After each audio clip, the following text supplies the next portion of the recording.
are now in this war. We're all in it, all the way. Every single man, woman, and child is a partner in the most tremendous undertaking of our American history.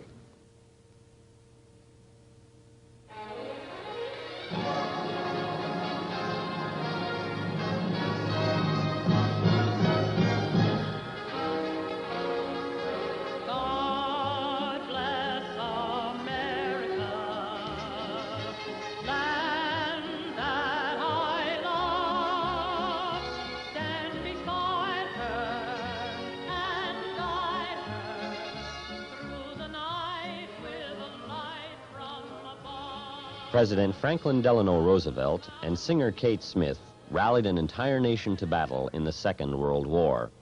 We were all in it, all the way. America, land that we loved, mobilized all her energies toward total victory. The feeling of national unity and purpose left no one untouched. Farmers in the wheat field, women joining the industrial force, children in patriotic parades, and young men volunteering to fight in the Pacific, in Africa, in Europe. All Americans joined hands and hearts to defeat the enemies in Hitler's Germany and Hirohito's Japan. It was total war.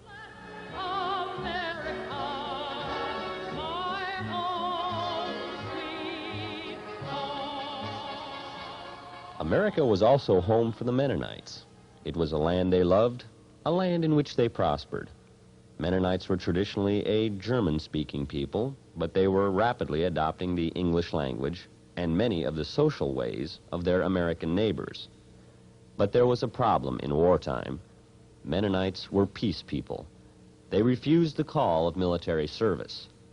Was there a place for Mennonites in a nation where every single man, woman, and child was a partner in war-making? Some Mennonite young men of draft age found their place in America during the war in a program called CPS, Civilian Public Service. CPS was a compromise between the demands of American militarism and the demands of Mennonite non-resistance. In the CPS camps, 4,665 Mennonite young men, along with other religious objectors to war, worked for the national interest in soil conservation, forestry, park service, public health, and experimental agricultural programs. They were excused from the business of killing and dying. For these young men, and for the home communities which supported them, the CPS experience became a memorable and a pivotal event for the rest of their lives. This is the story of civilian public service.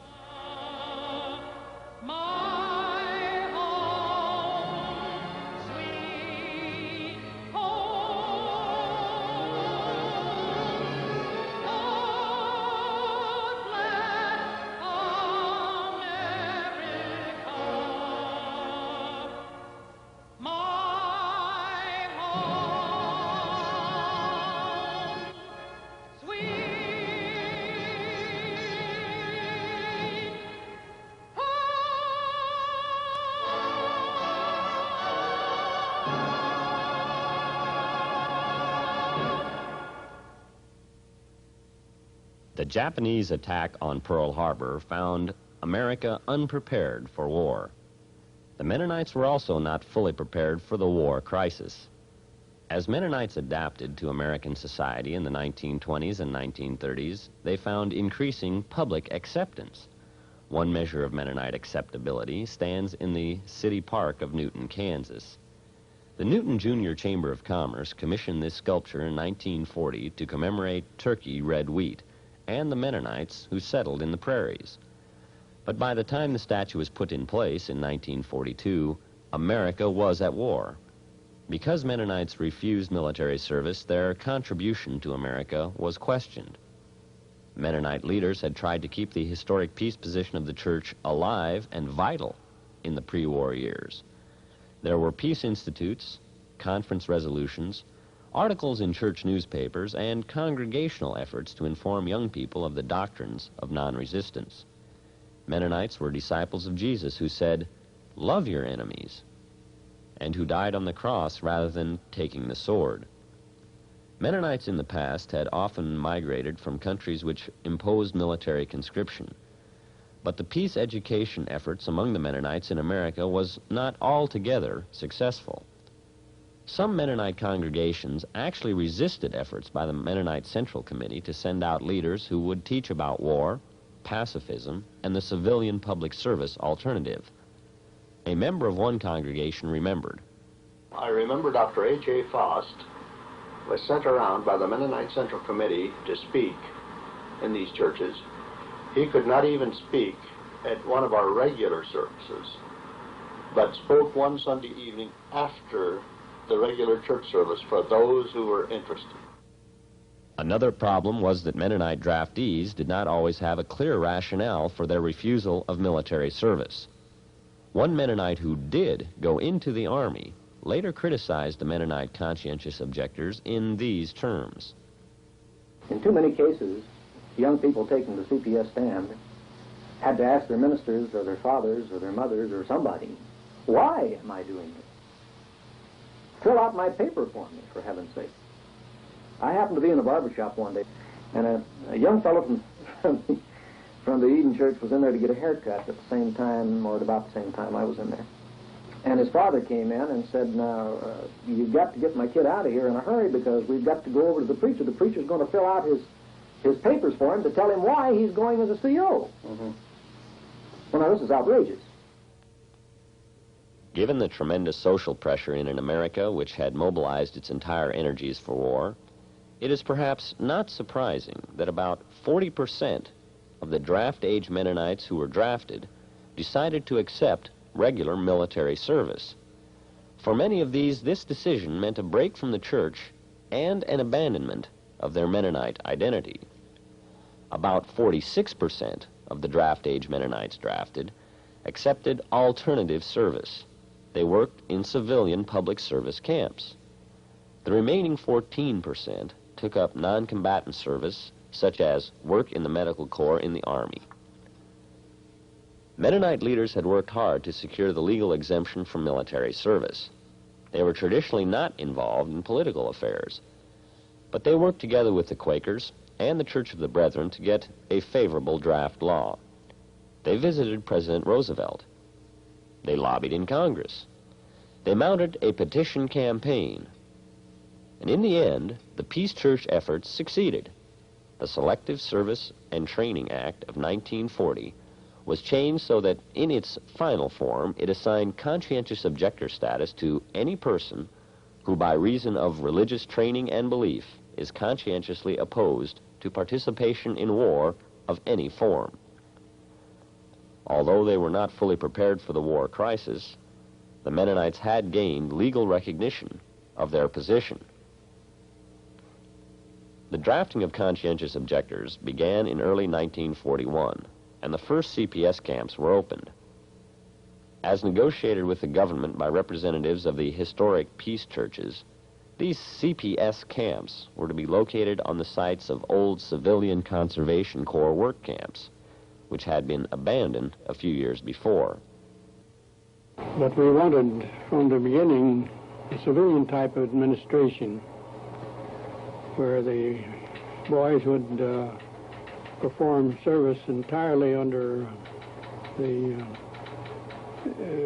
administration of the churches, and would be approved as alternative service by the military administration. The final agreement was a compromise. The government provided the camp locations, determined the work that was to be done, supplied the work supervisors, and retained the ultimate control of the camps and work projects. The churches, on the other hand, were to supply camp directors, matrons, educational directors, and business managers. The government provided a small allowance for the outfitting of the camp, but the churches supplied the entire operating costs of the CPS system. This was a massive financial undertaking for the relatively small peace churches. But the churches responded generously. and Ernest J. Bone, a Mennonite pastor, explained the objective of the CPS program in the church newspaper. While other boys leave home and go to a military camp to go into training how to best destroy other people's lives and their property, our boys will leave home too and go into training how to best do some worthwhile, constructive good for our country and its people. In our CPS camps, they will testify in a practical way for Christ and his type of warfare. As each camp was opened, one of the historic peace churches, the Mennonites, the Quakers, or the Brethren Church, took responsibility for its administration. The cost of housing, clothing, feeding, and administering the camps and their programs was a major concern for the Mennonite CPS administrators headquartered in Akron, Pennsylvania. And in the early days of CPS, many expressed the fear that the church could not afford CPS. Ultimately, through donations and suggested volunteer levies of the church members in each congregation, the CPS system was not only funded, but an allowance of an extra $5 a month was given to each Mennonite CPS man during his time in service. The first Mennonite CPS camp opened in Grottoes, Virginia in May 1941, more than 7 months before the U.S. entered the war in Europe. The first group of COs to arrive was met with little more than a handshake and a deserted cluster of old CCC barracks. The buildings had to be repaired, cleaned, and furnished. Food stores had to be laid in and organized in preparation for the arrival of more men. The old mattresses had to be disinfected, and bed bugs and roaches needed ferreting out. During the first years, the government okayed camps located only in rather remote areas. The government was afraid to disperse conscientious objectors in the populace that might be subversive.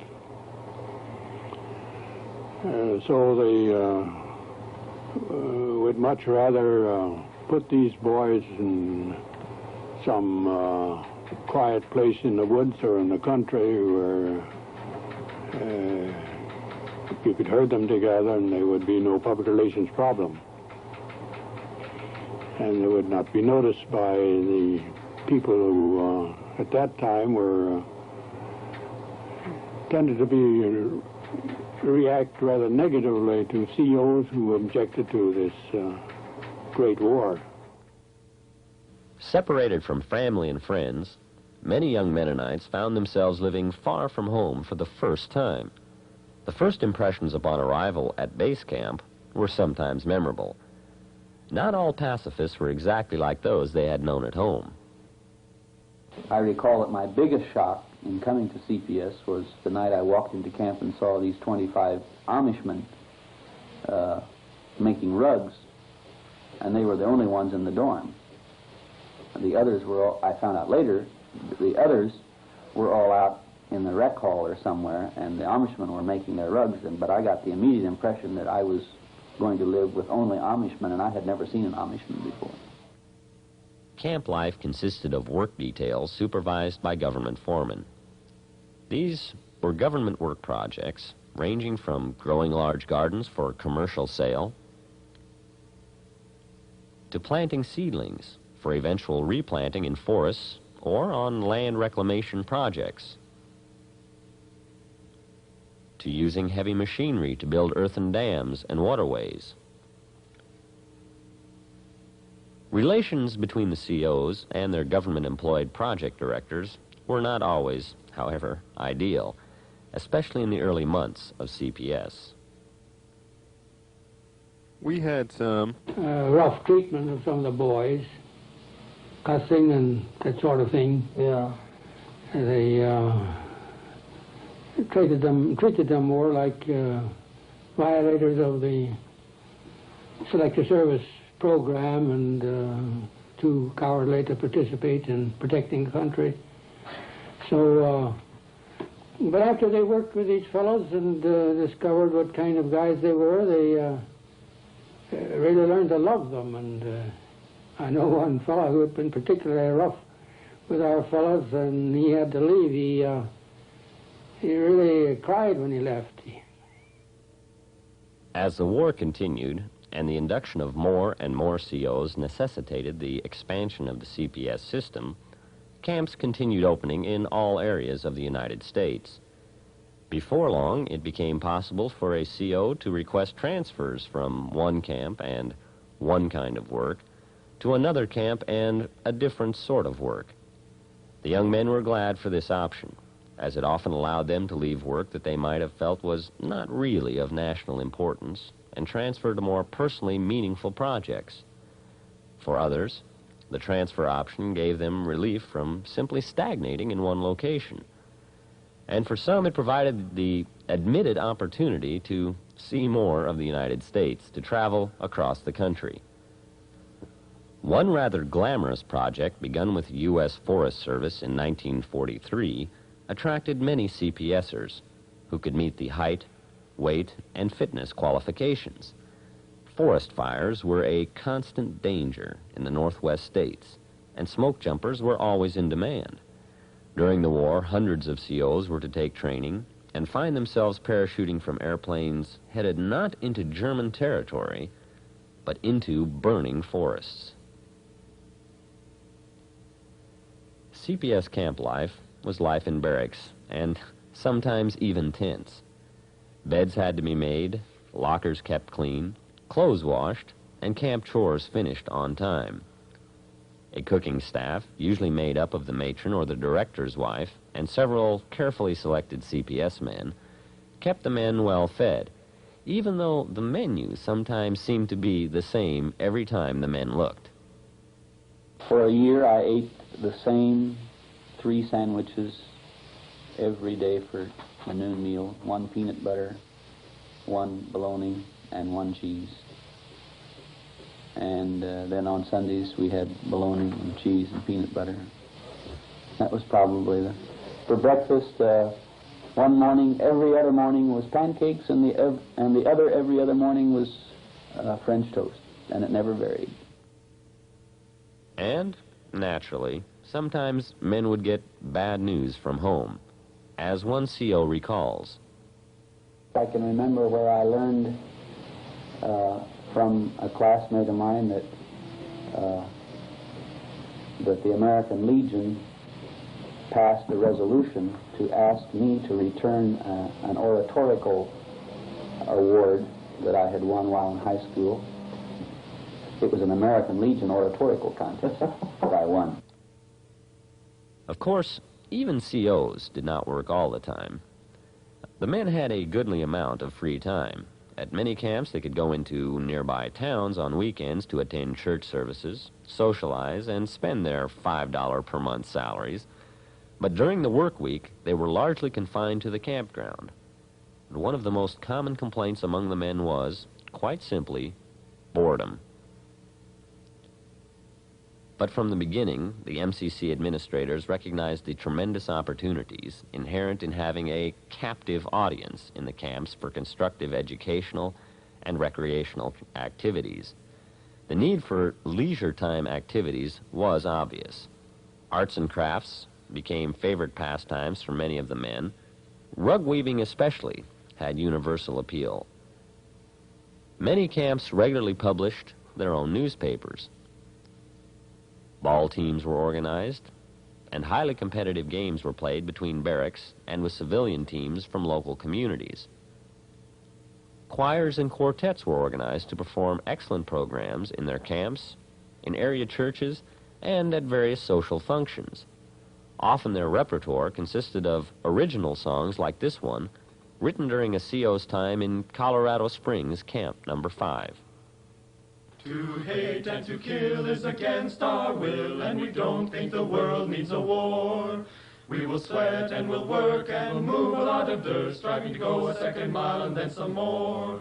We were caught in the draft while the warmongers laughed. We all worked through the weeks and the days, but we're glad now for the choice we made as we think of our aims o'er and o'er. So pucker up and hum it. Let's all laugh, for this is ah, ho, and ho, another row. It's a grand old world after all. All leisure time activities were run on a voluntary basis. This included religious services. But it was not easy to plan worship services that would feel right to men from widely varying church backgrounds: Amish, Holdeman, General Conference Mennonite, Old Mennonite, Mennonite Brethren, as well as a contingent of non-Mennonite COs who found themselves assigned to the camp. In some camps, the administrators were concerned about low worship attendance.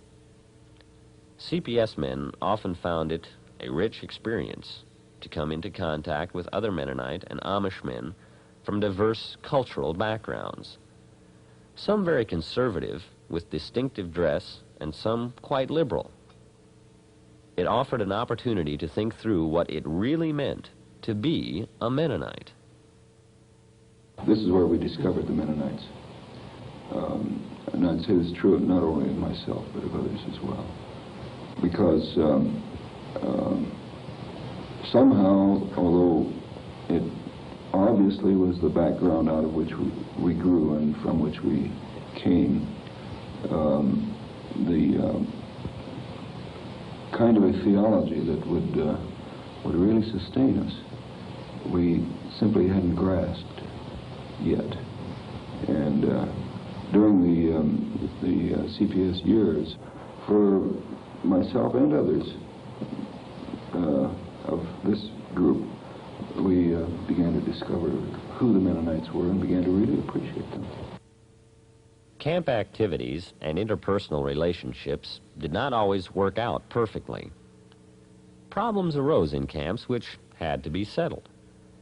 Sometimes transferring a few men or even a camp director to another camp alleviated the problem and constructively satisfied all parties.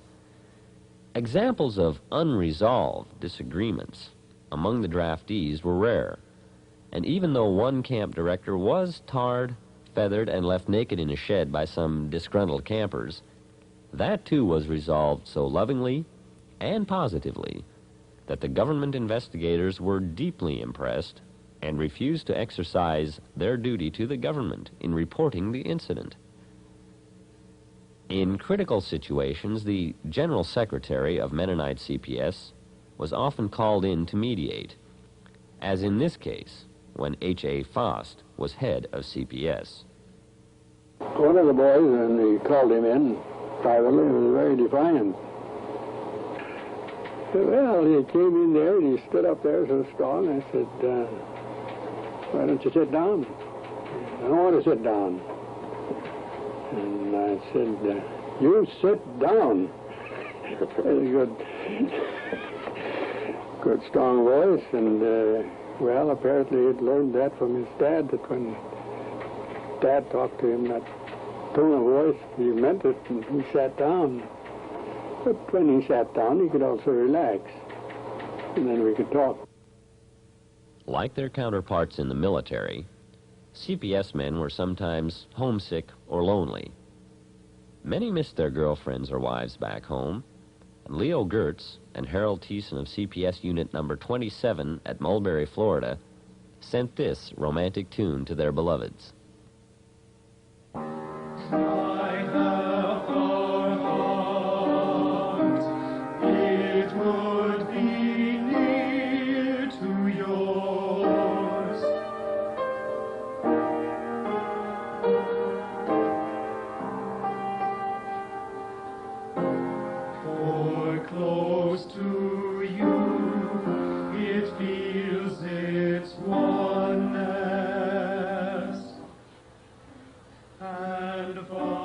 As the war dragged on, individual CPS camps would be closed as the work projects in that location were finished or deemed unnecessary.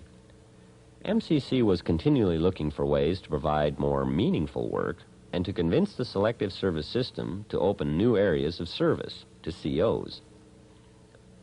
The new work with mental hospitals, begun in 1942, proved to be one of the most significant opportunities that CPS and the Mennonite Church as a whole would encounter. The COs in state-operated mental hospitals worked so diligently that they frequently received high praise from civilian administrators and staff members who initially failed to understand or respect the CO's beliefs. The CPS men worked as orderlies in the wards, as lab assistants in the operating rooms, and often accepted duties beyond their qualifications in an effort to help improve the usually appalling conditions rampant in mental hospitals in the 1940s. Opportunities like mental health work prompted groups of young women, who of course were not drafted, to volunteer their summers to work with the CPS men in the hospitals. These volunteer women, known as CO girls, proved invaluable, even though their real intentions were not always immediately recognized. One of the girls that was with us from Mountain Lake, Minnesota, she was carrying an alarm clock along because she didn't have a watch. And the doctor came in. He asked the girl, "How do you like it?" And she said, "Fine. How long are you planning to stay?" 3 months. Well, he thought she was a patient. And then he went over to the attendant and said, "Too bad a pretty girl like that, has to be here." Well, she heard him say this, but she had this alarm clock and didn't have the outfit on, well, some of those things were a good experience. When the war came to an end, Mennonite draftees who had worked in mental hospitals took home with them a new concern for humane treatment of the mentally ill. This became an arena for major creative Mennonite endeavors in the post-war years, as Mennonites established their own institutions for mental health.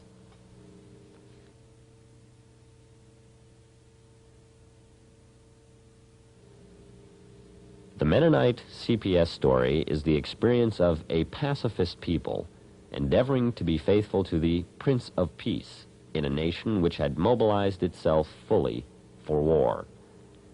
In retrospect, can it be said that Mennonites were included in the embrace of President Roosevelt's comprehensive vision? We are now in this war. We're all in it, all the way. Every single man, woman, and child is a partner in the most tremendous undertaking of our American history. To be sure, the CPS program was a kind of partnership with a war-making nation.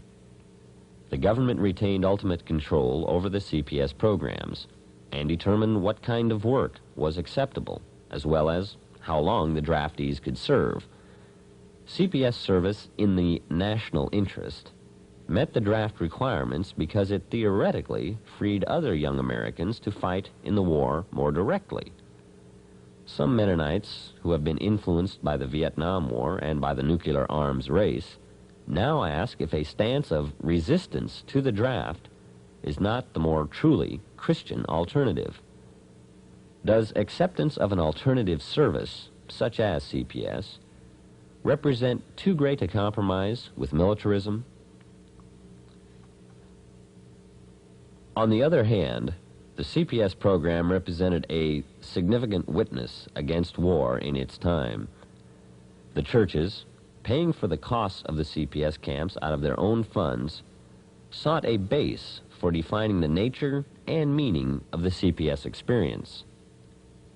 While the rest of the world engaged in a bloody war, which left more than 37 million dead, the CPS program stood as a testimony of peace, service, and cooperation. In their post-war evaluation of the CPS program, drafted Mennonites were strongly in agreement that their service had been significant, that it had strengthened their understanding of their heritage and the doctrine of non-resistance, and that CPS had prepared them for Christian life in their home churches. The contradictions and tensions of pacifist Christians being at home in a nation geared for war would remain for decades to come. For when Mennonites were set apart and isolated on their CPS camps, they were once again reminded, as their migrant forefathers had been earlier, that for non-resistant Christians, there is on earth no final home.